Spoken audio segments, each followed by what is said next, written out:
Life happens and it can sometimes happen out of nowhere. Nowhere. Are you prepared for an emergency if it would happen tomorrow? Not sure.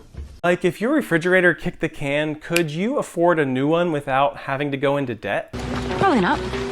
In this video, we're going to take a look at how much you should save in an emergency fund.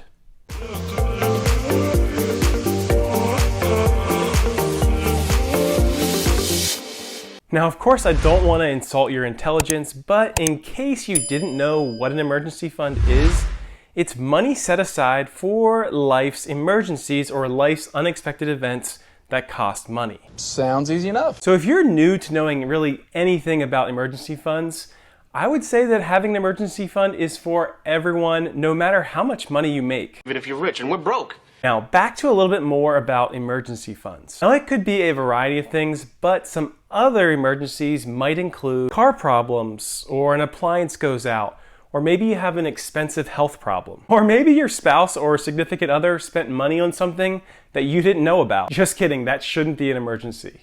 You're pushing it. So what I'm getting at is that an emergency is also not buying, that expensive brand new gaming system that you didn't save for. I want that.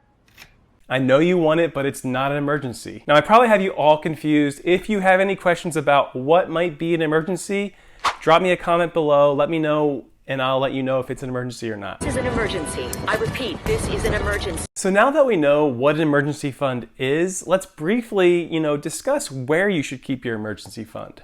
I guess I should keep it, right? That way we can get into how much you should save for your emergency fund. You want your emergency fund to be accessible. You need access. I mean, if an emergency happens and you can't get to your money for several months, then you probably don't want to save it in I-bonds. You're also not going to want to put it in your brokerage account. Neither. It's incredibly important to keep your emergency fund in a savings account. That way you can transfer it or access it quickly. That makes sense. After all, the point of having an emergency fund is not to see it grow or beat inflation. What is it? It's to be there when you might need it. All right, the question you've been waiting for, how much should you keep in your emergency fund? On with it. 2022 has been quite a year for me. I've actually had to access my emergency fund for a leak in my basement. Just one? Just one. Well, I should say two.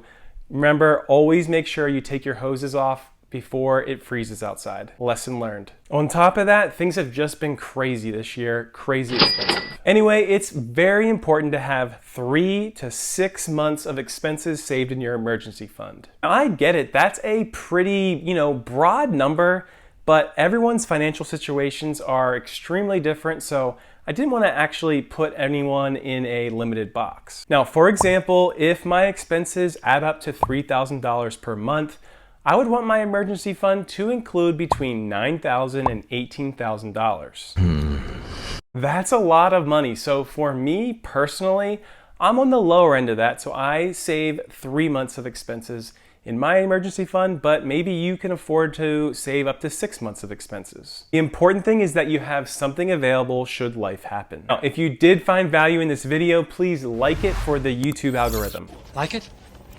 Also, to stay up to date on any future videos that I release, make sure you hit that subscribe button, click that notification bell so that you can get up to date on when I release a new video. Get those emergency funds funded, and I'll see you in the next video.